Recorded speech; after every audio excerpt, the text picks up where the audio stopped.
सभी को प्रेम भरा जय श्री कृष्ण। 2026 में आषाढ़ मास के शुक्ल पक्ष की एकादशी हरिशैनी एकादशी अर्थात देवशैनी एकादशी कहलाती है। ये 2026 में कब है और इसके पारायण का शुभ मुहूर्त क्या है, इस एकादशी का व्रत करने से क्या लाभ होते हैं, और ये एकादशी का जो व्रत है इसी दिन से चातुर्मास प्रारंभ हो जाते हैं। देवशैनी एकादशी से भगवान विष्णु क्षीर सागर में जाकर शेष शैया पर शयन करते हैं और इस पूरी सृष्टि का संचालन 4 महीने के लिए भगवान शंकर संभाल लेते हैं। इस एकादशी का व्रत करने से समस्त प्रकार के पापों का विनाश हो जाता है। नरक का दरवाजा वो प्राणी नहीं देखता, उसको वैकुंठ की प्राप्ति होती है जो इस व्रत का अनुपालन श्रद्धा नियम और विधि पूर्वक करता है। इस व्रत के करने से धन धान्य की कभी कमी नहीं रहती, घर में कभी कोई किसी प्रकार की कमी नहीं रहती, अन्न धन के भंडार भरे रहते हैं। राजा मानधाता ने भी जब इस व्रत को किया था तो उनके राज्य में और उनके परिवार में और उनके घर में हमेशा धन धान्य के भंडार भर गए थे। इसलिए इस व्रत को करने से श्री हरि भगवान विष्णु श्री कृष्ण की कृपा प्राप्त होती है और भगवान की कृपा जिसको प्राप्त हो जाती है उसका जीवन धन्य हो जाता है। वहां से दुख विदा हो जाते हैं, दरिद्रता नष्ट हो जाती है, वहां कभी संकट नहीं आते, उस परिवार को किसी की बुरी नजर दृष्टि नहीं लगती जो इस हरिशैनी देवशैनी एकादशी का व्रत करते हैं। इस व्रत की विधि क्या है, इस व्रत की कथा क्या है, इसको विस्तार से जान लेते हैं। सबसे पहले जब आप हरिशैनी देवशैनी एकादशी का व्रत करें तो 10वीं तिथि के दिन आप तामसी चीजों का त्याग करें, लहसुन है, प्याज है, मदिरा मांस आदि का त्याग करें, ब्रह्मचर्य का पालन करें, क्योंकि ये जो व्रत है एकादशी का 3 दिन होता है। व्रत तो 1 दिन होता है लेकिन नियम 3 दिन करने पड़ते हैं। 10वीं तिथि के दिन ब्रह्मचर्य का पालन करें, रात्रि में भगवान का नाम सुमिरन करते करते धरती पर शयन करें और अगले दिन एकादशी जिस दिन देवशैनी है उस दिन सूर्य उदय होने से पहले उठ जाए और सूर्य उदय होने से पहले उठकर सर्वप्रथम स्नान करें।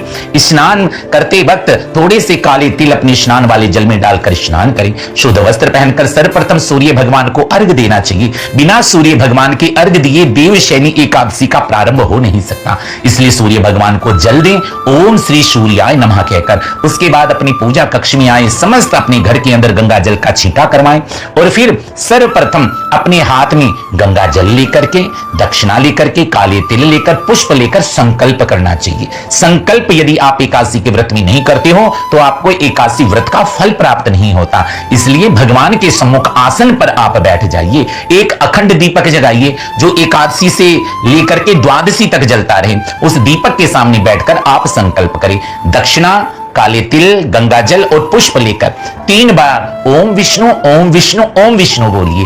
उसके बाद अपनी मनोकामना बोलिए, अपना गोत्र बोलिए और कहिए, हे मेरे लड्डू गोपाल जी, हे मेरे लक्ष्मी नारायण भगवान, हे मेरे श्री कृष्ण, मैं आपकी प्रसन्नता के लिए और अपनी मनोकामना पूर्ति के लिए देवशैनी एकादशी का व्रत कर रहा हूं या कर रही हूं।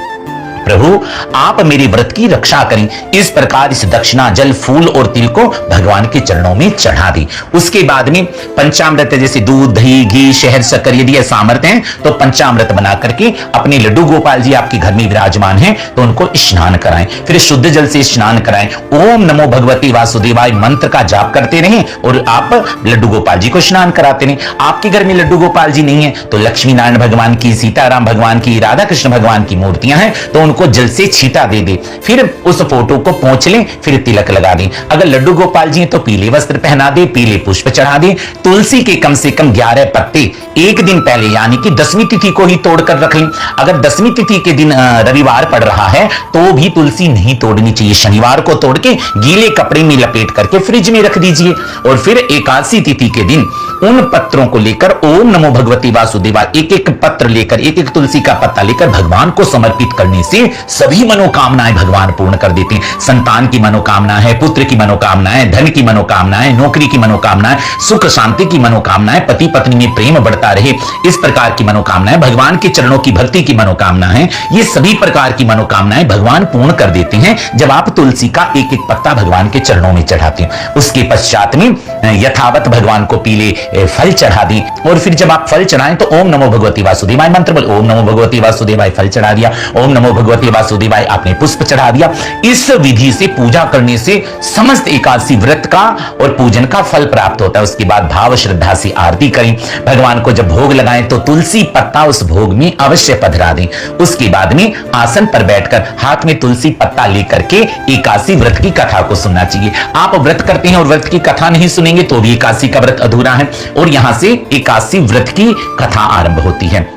हाथ में तुलसी पत्र लेकर के व्रत की कथा को सुनना चाहिए। बोलिए एकादशी मैया की जय, बोलिए देवशैनी एकादशी की जय, बोलिए लक्ष्मी नारायण भगवान की जय, बोलिए बांके बिहारी लाल की जय। भगवान श्री कृष्ण युधिष्ठिर को बता रहे हैं और युधिष्ठिर पूछ रहे हैं कि हे भगवान, आषाढ़ मास के शुक्ल पक्ष की एकादशी का नाम क्या है, इसका व्रत किस प्रकार करना चाहिए और इस व्रत का फल क्या है। भगवान श्री कृष्ण ने कहा, हे युधिष्ठिर, यही बात देव ऋषि नारद ने अपने पिता ब्रह्मा से पूछी थी और जो ब्रह्मा ने नारद जी को बताया था वही मैं आपको वर्णन करके बताता हूं कि भगवान श्री राम के जो पूर्वज थे वो मानधाता, सूर्य वंश में पैदा हुए राजा मानधाता बड़ी धार्मिक थे, बड़ी भगवान के भक्त थे और बड़े न्याय प्रिय थे। उनकी समस्त प्रजा सुखी थी, राज्य सुखी था, इतना सुंदर शासन वो चलाते थे। लेकिन एक समय राजा मानधाता के राज्य में अकाल पड़ गया, यानी कि वर्षा नहीं हुई। जब वर्षा नहीं हुई तो धरती सूख गई, धरती सूखी तो सारी फसलें सूख गई,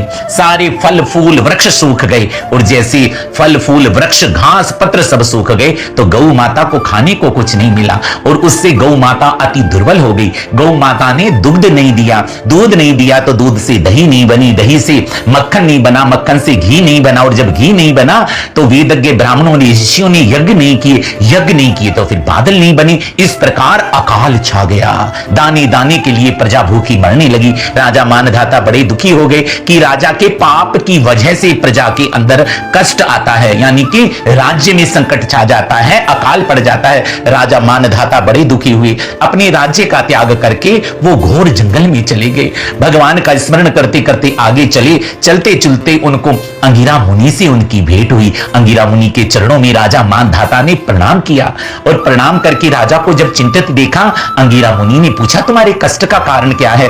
राजा मानधाता ने बताया कि हे मुनि श्रेष्ठ, मेरे राज्य में अकाल पड़ गया है, वर्षा नहीं हुई, फसलें सूख गई हैं, पीने के लिए पानी और अन्न भी समाप्त हो गया है। मेरे किसी पाप की वजह से ये घोर अनर्थ हुआ है। मुझे उस पाप से मुक्ति के लिए और मेरा राज्य मेरी प्रजा सुखी हो उसके लिए कोई उपाय बताएं। तब मुनि अंगिरा बड़े दयालु थे, उनको दया आई। उन्होंने बताया, हे राजा मानधाता, तो अपना और अपनी प्रजा और राज्य का संकट दूर करना चाहता है तो आषाढ़ मास के शुक्ल पक्ष में पड़ने वाली देवशैनी एकादशी का व्रत विधि के अनुसार करोगे और समस्त प्रजा के साथ करोगे तो तुम्हारा ये संकट राज्य का और तुम्हारा दूर हो जाएगा, अकाल समाप्त हो जाएगा। आषाढ़ मास आया, शुक्ल पक्ष आया, देवशैनी जिसको हरिशैनी एकादशी भी कहते हैं, जहां से चातुर्मास्य का प्रारंभ होता है। भगवान विष्णु 4 महीने के लिए क्षीर सागर में योग निद्रा में चले जाते हैं। इस व्रत को निष्ठा के साथ राजा ने अपनी पत्नी और समस्त प्रजा के साथ किया और नियम पूर्वक इस व्रत को करके द्वादशी तिथि के शुभ मुहूर्त में पारायण किया। और जैसे ही राजा ने शुभ मुहूर्त में पारायण किया, उसी समय आकाश में बादल गिरा, जोरदार वर्षा हुई, जल का संकट दूर हो गया, फसलें हरी भरी हो गई, प्रकृति प्रफुल्ल हो गई, वृक्ष हरी हो गई और समस्त प्रजा सुखवान हो गई, सुखों को भोगने लगी। इस प्रकार इस एकादशी का व्रत हे नारद जो निष्ठा से और विधि अनुसार करता है, उसके समस्त दुखों को, संकट को, अन्न धन की कमी को श्री हरि सदा के लिए दूर कर देते हैं और अन्न धन के भंडार भर देते हैं। इस प्रकार इस व्रत को निष्ठा के साथ करना चाहिए और फिर इस कथा को पूर्ण करके भगवान का जय घोष करे, बांके बिहारी लाल कीजिए और उस तुलसी पत्ते को भगवान के चरणों में चढ़ा दे। आसन से उठने से पहले अपने आसन के नीचे जल डालकर 3 बार उस जल को अपने नेत्रों से लगाए, शक्राय नमः शक्राय नमः शक्राय नमः कहे। इस प्रकार कहने से आपके पूजा के व्रत के फल को इंद्र नहीं लेते। अगर आप आसन के नीचे जल डालकर अपने नेत्रों से नहीं लगाएंगे तो आपका व्रत का और पूजा का फल इंद्र को प्राप्त हो जाता है। इस प्रकार जैसे बैंक में आप यदि फॉर्म के अंदर सही अकाउंट नंबर भरेंगे तो ही आप अपने अकाउंट में पैसे जमा कर पाओगे। आप अकाउंट नंबर गलत भर दोगे तो किसी दूसरे के अकाउंट में चला जाएगा। इसी प्रकार में इंद्र आपके पूजा के फल को ले लेंगे अगर आसन के नीचे जल डालकर आप नेत्रों से नहीं लगाएंगे। उसके बाद एकादशी को पूरे दिन ब्रह्मचर्य से रहे। ओम नमो भगवती वासुदेवाय मंत्र का जाप कम से कम 108 बार करना चाहिए। शाम के समय तुलसी माता की 21 परिक्रमा करें या 11 परिक्रमा करें या 4 परिक्रमा करें और अपनी मनोकामना बोलकर एक धागा लेकर लाल रंग का कलावा एक गांठ बांधकर तुलसी मां के किसी वृक्ष की डाली में बांध दे और फिर कम से कम 5 दीप जलाकर दिए तिल का तेल भरकर काले तिल डालकर 1 रुपए का सिक्का डालकर प्रज्वलित करें। हे भगवान नारायण, हे मां तुलसी, ओम वृंदावने नमः बोल करके आप उन दीपकों को तुलसी माता के आसपास जगा दें। आपका दीपदान हो गया। दीपदान करने से ऐसी मान्यता है कि घर की दरिद्रता गरीबी नष्ट होती है और मां लक्ष्मी का आगमन होता है और आपके घर में समृद्धि सुख बढ़ता चला जाता है। इस प्रकार संध्या के समय फिर भगवान की आरती करें और फिर हल्का फुल्का फलाहार लें। संभव हो तो रात को जागरण करें या अन्यथा भगवान के नाम का ओम नमो भगवती वासुदेवाय मंत्र जापते जापते शयन करें। द्वादशी तिथि में उठ करके स्नान करें। जो शुभ मुहूर्त होता है, जो दिया होता है ना द्वादशी का, एक पहर त्याग के हरिवासर जो कहलाता है उसका त्याग करके फिर द्वादशी के शुभ मुहूर्त में पारायण करें। पारायण करने से पहले चावल है, नमक है, हल्दी है, पीली दाल है, थोड़ा सा घृत हो, अगर संभव हो सके थोड़ी सी दक्षिणा रखकर हाथ में जल लेकर 3 बार भगवान विष्णु ओम विष्णु ओम विष्णु ओम विष्णु बोलकर जो आपने चावल दाल और साथ में नमक जो आपने निकाला है उसका दान योग्य ब्राह्मण को कर दें, मंदिर में कर दे या किसी गरीब को दे दें। उसके बाद तुलसी पत्र लेकर भगवान शालिग्राम का या लड्डू गोपाल जी का चरणामृत लेकर अपने व्रत का पारायण कर इस चरणामृत को पी ले और भगवान से कह दे, हे प्रभु मेरी काशी व्रत का फल आपके चरणों में समर्पित करता हूं, आप मेरी मनोकामना को पूर्ण करें। इस प्रकार अपने व्रत का पारायण करें। एक विशेष बात है, जो एकादशी का व्रत करते हैं वो द्वादशी के शुभ मुहूर्त में यदि पारायण नहीं करेंगे तो उनको एकादशी व्रत का फल प्राप्त नहीं होगा। और देखिए भगवान श्री लक्ष्मी नारायण की कृपा पाने के लिए, भगवान श्री कृष्ण की कृपा पाने के लिए महामंत्र जो है ये 12 अर्थात 12 अक्षरों का मंत्र है। ओम नमो भगवती वासुदेवाय मंत्र को कम से कम 108 बार एक माला जाप अवश्य करें।